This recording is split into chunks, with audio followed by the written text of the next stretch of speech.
refuse to lose. I'm built to win. Applied myself, I filled it in. No time for the doubt, they counted me out, I'm getting it in. Yeah. No time for no loss, I'm paying the cost, I'm in it to win. Yeah. Refuse. Mine, it can't be diffused. If you ain't thinking the same, then we playing by different rules. You can't see the vision, we living at different views. Until we complete the mission, keep getting up, never snooze. I walked a mile in my shoes, had the mind of a fool, chasing diamonds and jewels. Trust me, I was confused. Started minding my business and used my mind as a tool. Ended up finding my purpose and found the time to get to it. They told me I couldn't do it, they told me I couldn't make it. They sold it, could never break it. That's sadly mistaken. I need a piece of the pie, I want it so bad I can taste it. They told me like Toby, keep on running toes, they gon' take them. Refuse to lose, built to win. Applied myself, I filled it in. No time for the doubt, they counted me out, I'm getting it in. Yeah. No time for no loss, I pay for the cost, I'm winning to win. Yeah. Refuse to lose, I'm built to win. Applied myself, I filled it in. No time for the doubt, they counted me out, I'm getting it in. Yeah. No time for no loss, I'm paying the cost, I'm in it to win. Yeah. Refuse.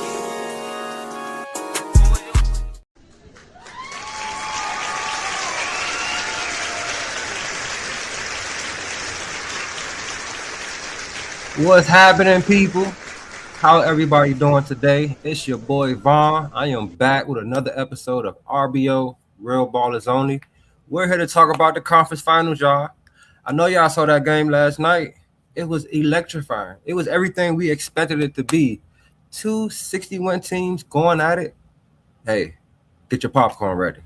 Before we get started on the topics, though, I would like for everybody to like, subscribe, share this video with anybody that's a fan of the NBA, WNBA, and just basketball in general, because your boy is here to just talk that talk for y'all. You hear me? Also, down low, we have a list of all the shows that are on the network, from boxing to baseball to guys that just talk about a little bit of everything. You get everything here on the R2L network.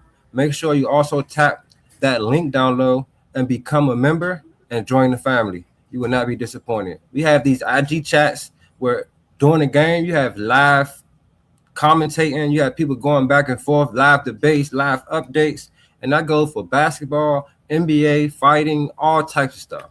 So definitely tap in with the squad. But let's just get right into the topics now, guys. First, we're going to talk about that thriller last night that we had between the two top teams in the West, the Spurs and the OKC Thunder. We're going to recap that 2 overtime game. I mean, the first game went to 2 overtimes. It's exactly what we wanted to see, exactly what we needed as basketball fans. I saw a stat that said they have more people watching that live than they had watching the Super Bowl recently.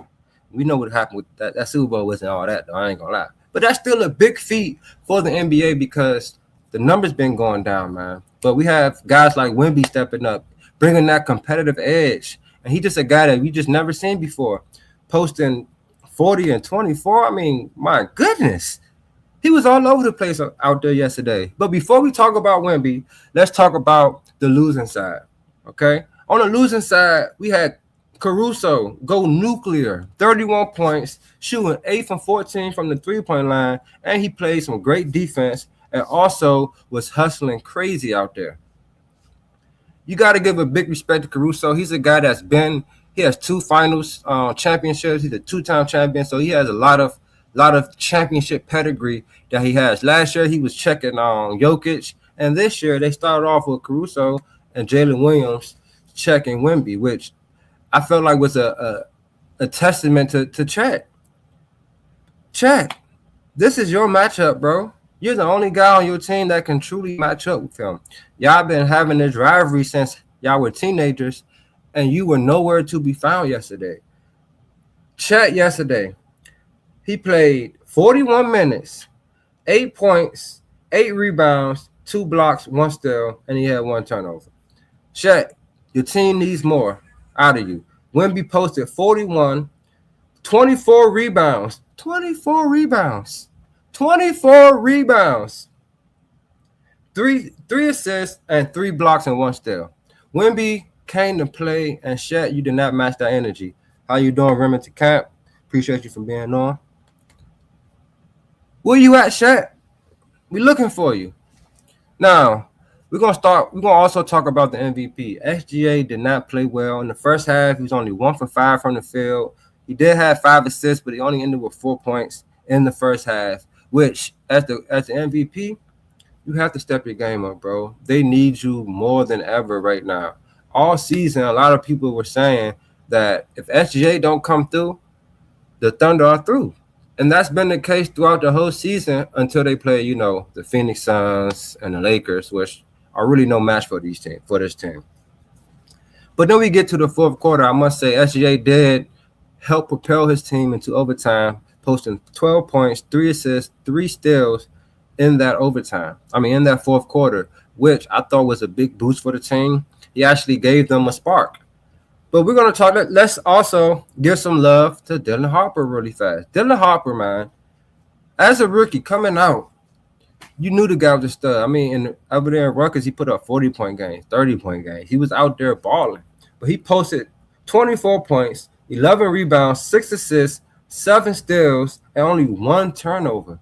1 turnover. That is very critical, especially as a young player these days.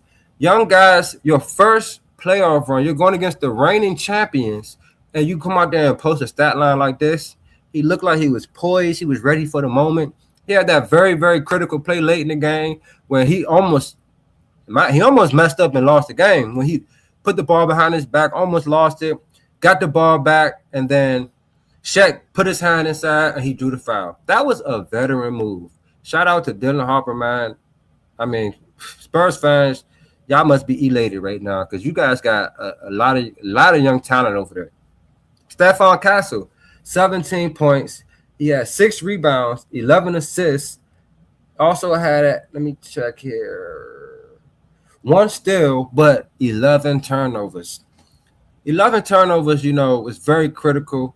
I feel like he got caught trying to split a lot of times, but he had a lot of pivotal plays where he finished strong at the rim. Having Fox back is definitely going to help lower those turnovers because he's not going to have to handle the ball as much as he did this previous game. But I want to give a shout out to the whole Spurs defense. Carter Bryant coming in, giving him 14 minutes, playing excellent defense on SGA. See, that's the difference kind of in these two teams. They have a guy that they can bring off the bench and say, yo, focus on him. They don't have that in OKC for Wemby. They got guys that can defend, but those guys they're small. A lot of times when Wemby got the ball on the top of the key and he has to make his move all the way from the top of the key to the paint, it works in their favor. But when he catches it in the paint, or even for rebounds, he had 24 rebounds. That is just, it's not going to work, man. At Shaq and Isaiah Hartenstein, he was only on the floor for 12 minutes. He became unplayable. That cannot be the case. You gotta find a way. You gotta get physical. You gotta do something out there, man. But if this game is an indication of how this series is gonna go, I'm excited. I must say I'm excited. Now, some keys I want to bring up for both teams. OKC lost the free throw battle. 16 from 19 from the free throw line. Spurs shot 10 more free throws, going 27 from 29. Can't do that. Lost the rebounding battle. They had 40 rebounds to the Spurs, 61 rebounds. That's 21 rebounds. That's 21 more possessions that the Spurs had over OKC. The turnover battle, OKC won that. 15 turnovers to the Spurs, 23 turnovers. But then you get to the paint points, which that's what OKC really loves to do. They love to drive the paint. They love to attack you in the paint. They love to dominate you in the paint. That's for rebounds, also the paint points. They had 38 paint points versus the Spurs 52 paint points, which is a testament to just how physical the Spurs came out to play. Shout out to my bro Joe. He said Dylan Harper, the behind the back is his favorite move. Hey, I feel you. That behind the back.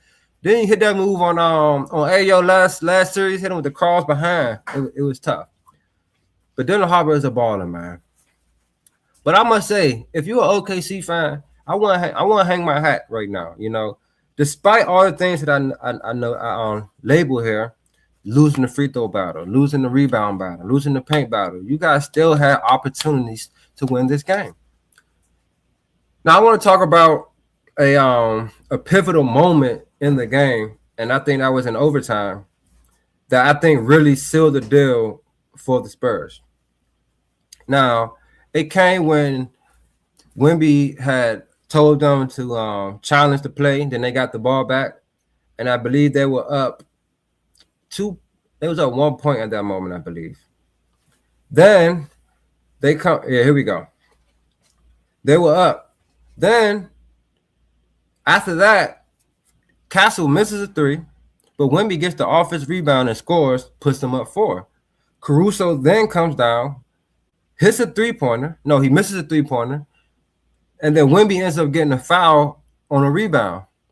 After that play, Caruso comes down, hit the 3, puts them within 1. The crowd is going crazy. It seems like OKC is about to make it happen, and the Spurs are about to crumble. That's what it looks like. It looks like they're about to fold. I remember watching, because I was watching live, and I'm like, yo, this crowd going crazy. This is the moment SJ's about to put a stamp on the game. He hasn't had a great game, but leading from the fourth quarter into overtime, this is his time to just right the ship. If he finished and closed the deal here, I don't care what happened earlier in the game. After that, Caruso hits a 3. Then Caruso gets a steal on Stephon Castle, and then Jalen Williams gets a dunk, puts him up 1. After that, Wemby loses the ball on a Jalen Williams steal, and AJ Mitchell misses a wide open 3 on the fast break. Now I have 2 problems with that. I do think he could have just got a layup. You feel me? It was him and Shaq versus Stephon Castle down there. I feel like just throw it up or go strong to the basket. He's gonna have to play you or play Shaq. It should have been a bucket. 2-on-1, that's normally a bucket. But he had a wide open look. He should have made it if he's gonna shoot that. Another thing, Shaq, you down there, granted it was 2 players, Vassell and Stephon Castle. You gotta get more physical, bro. You gotta be able to at least tip the ball, get the rebound, do something. You have to be able to come up with that ball right there because it's do or die now. After that, Spurs get the rebound. Sean Penny comes down and misses a 3. They come down, right? And this is the play right here. This is the play I think lost on the game because I feel like if they win the game right there and they wouldn't win to another overtime, Spurs was going to win. I just feel like the Spurs was going to win because they've been playing better all game, and that was their moment to capitalize. After that play, Jalen Williams comes down and shoots an ill-advised shot, in my opinion. He shoots it. They're up 3. He comes down and shoots an ill-advised shot. It was a terrible shot. Going to his left, and he's a right-handed guy. He pulls up with Vassell on his hip, and someone else was stepping up. He essentially had 2 guys on him. In that moment, I felt like he should have gave SJ the ball.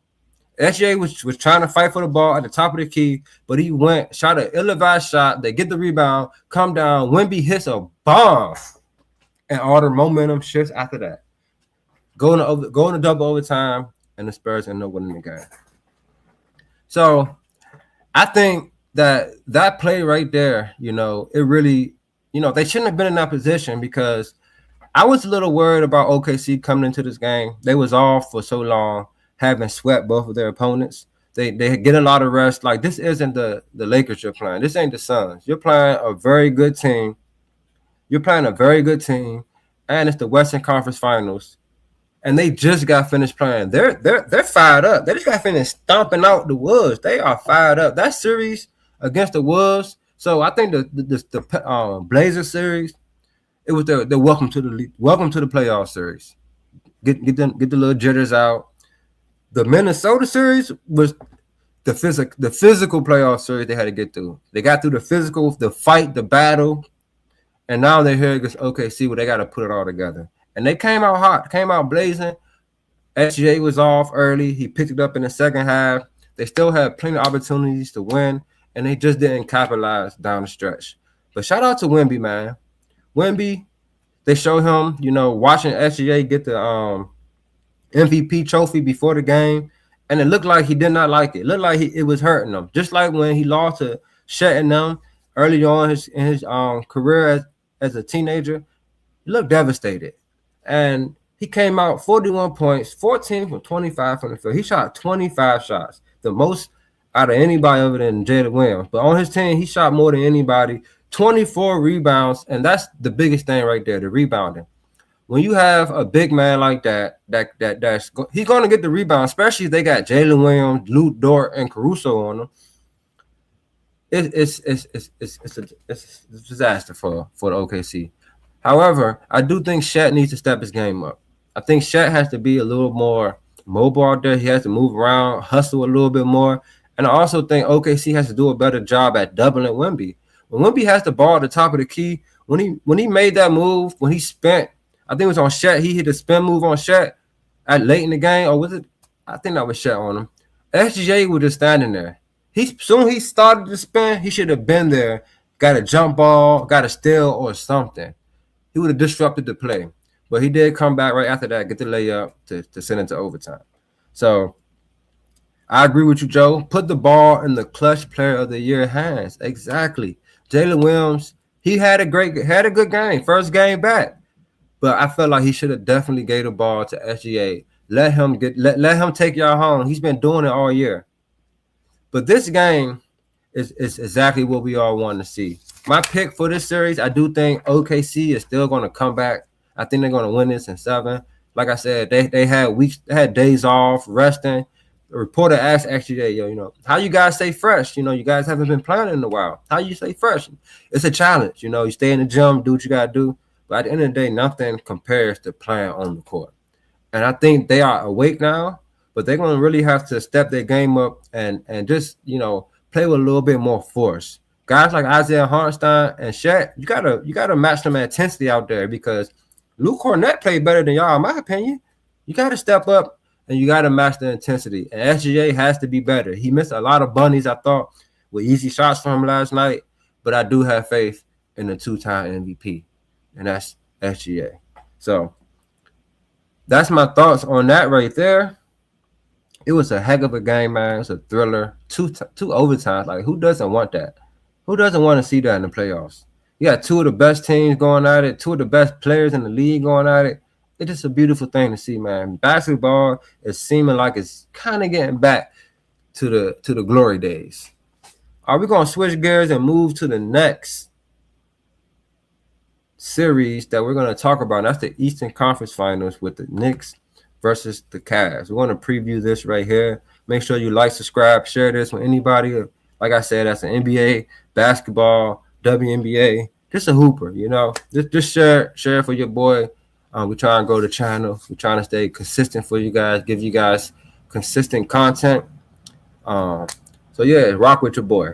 So, tonight, we have the Cavaliers versus the Knicks in New York City. Right now, the Knicks are favored by 6.5 points. And the Knicks have been rolling. They definitely have been rolling. They have been dominating teams. They have been putting up crazy numbers in these last couple games. Last year, the Knicks were supposed to be on this same pathway, but they folded. They lost, ended up losing to the to the Pacers, which we know why. But this year, coaching has been much better. Mike Brown, in my opinion, has found a way to unlock their offense to its fullest potential, and that's by getting Cat more involved in the passing game. Instead of having, Brunson dribble, trying to create, you have a guy like Cat who can see the whole floor. He's a bigger target. He can shoot the ball. So you have to come out and check him. It brings the big man out the paint. It's quite genius if you ask me. And they've been playing really well.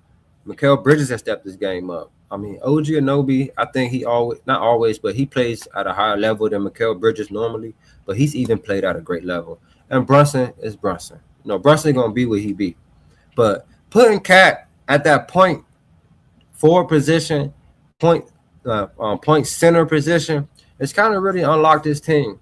But I do think this Cavaliers team matches up well. I think in these last 2 rounds, the biggest difference was the big man. The Hawks really don't have a big man. Their big man is a Okonkwo who starts, and he's like 6'7", 6'8" out there. Then you got the Sixers who has Embiid who was hurt, who can't really move. You bring him out the paint, Cat can blow by him. Cat, you put him in a lot of action defensively, and you can get at him. He can barely get off the floor, right where he at right now. So I thought those were more favorable matchups that they could exploit. But defensively, this Cavaliers team can match up well. They have a guy, Evan Mobley, who can move. Can move. He can check guys on the wing. He can shot block.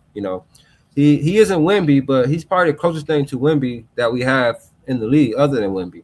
Then you have Jared Allen. He's a big man. He's been playing decent these last couple of games. Excuse me. And I think that against the Pistons, it was very, rough and rugged. It was a physical battle. And I think it unlocked something in the Cavaliers, especially in their leader, Donovan Mitchell.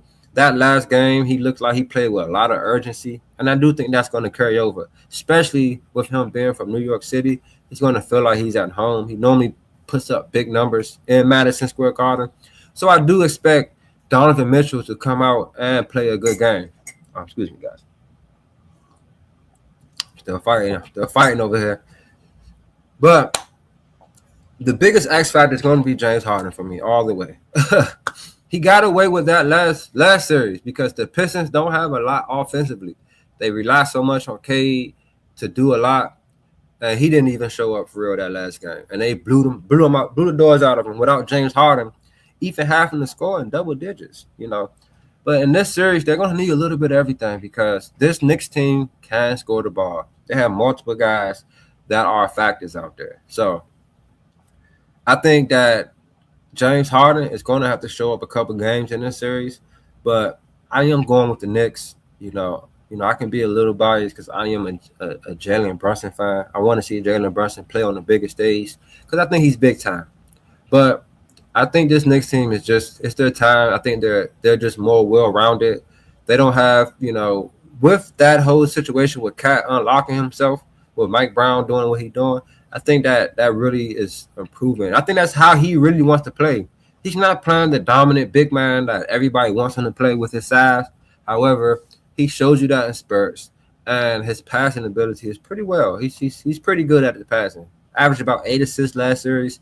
So the matchups that we're looking forward to is Donovan Mitchell versus Jalen Brunson, and then we're looking for Cat versus Evan Mobley. Those are going to be, I think, the two matchups that are going to tell the story. But we're going to have to need some help from these role players too. Max Strus, shout out to Max Strus. I really like how Max Strus plays. He plays very hard. He hustles. He plays defense, and he can hit some shots. So he's going to be pivotal in this series. I do think Jalen Tyson is going to have to play some minutes in this series just to match up a little bit better with the Knicks. He didn't play that much with the Pistons, but I think he's going to have to get some minutes in this one for sure. But like I said, I got the Knicks winning in 6. I think it's just their time, man. I think Mike Brown has unlocked them, and to be honest, I think the Cavs, I still don't think that they got what it takes to really get over that hump. Both of these teams are teams that have been good in the past and have folded, and we're finally waiting for them to do something. And now they're both in each other's way. So who's going to prevail? Who's going to step up? Donovan Mitchell, he made the playoffs every year. This is his first time in the Eastern Conference Finals, and we're going to see what he does because, hey, you're only one series away, my boy, to get into the finals. I saw a post today before I end this thing. I saw a post today. It had like two guys looking at each other, like looking nervous. It said the Knicks and the Cavs watching the Western Conference Finals game 1. And I think they both looking like, yo, we're going to have to really bring it. But to be honest, I think, the Knicks did beat the Spurs in the in-season tournament, and they matched up well with Wemby, with Mitchell Robinson. So that's going to be interesting if they do make it. And then even if the Knicks make it and the OKC make it, those which are my picks, it's still going to be interesting just to see because both teams are kind of made up the same way. So I think we're in for a fun journey for the rest of the way from this series to the next series and also to the finals. And, get your popcorn ready, man. So, yeah, that's all I got for you guys today, though. Make sure you tap in with all the shows. We have them all linked down low. We have In the Red Corner, Ricky Ty, my boy Tomo. That's the boxing show. Baseball with my boy Teddy. We got CTC, Carl Talking College, my boy Carl. We got Zero Sports with my boy Griffey. He's new to the network. He talks about a little bit of everything. He talks about baseball, football, basketball, soccer. He talks about everything. So if you're a guy that well-rounded in every sport, check my boy out for sure. He knows what he's talking about. Also, we have FFC with Coach. That's Coach. He talks fantasy football, but he also just talks the NFL in general. We have Unfazed with Joe, and then we have AJ on there as well. We have Dave's Doghouse. Dave has, he talks about guys that are their highlights and their lowlights. So he put guys in the doghouse. If you're doing bad, you just might end up in there. So definitely check them out. And then we also have the main show, the Refuse to Lose show, with the three guys, Dave, Tomo, and Joe leading the way. And they talk a little bit about everything as well. So make sure you like, subscribe, you share this. Tap the link below. Become a member with the family. You will not be disappointed, especially during these playoffs. This morning, I was in a little debate this morning, a little heated debate this morning in the NBA chat. So you get debates, and it's very entertaining. You get guys that just talk about the game. Like we watch the game live together, and we just in the chat talking. It's just a good vibe. So definitely tap in with everybody. It's going to be a wonderful, wonderful couple of times. Shout out to my boy right here. Go Spurs. Hey, man. A lot of people riding with the Spurs right now. I said I got OKC winning in 7. Hopefully you come back and check me out because we're going to be talking about every game for sure. But your boy always going to come back with more and more because it's the playoffs. And real ballers going to buy.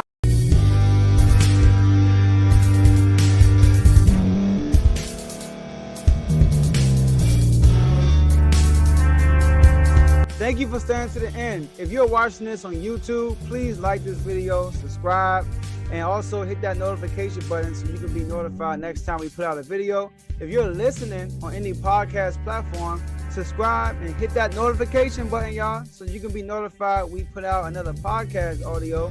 And last but not least, hit that share button. No matter what you're listening to or watching it, hit that share button and send it to somebody that you know that would love to watch this episode you just listened to.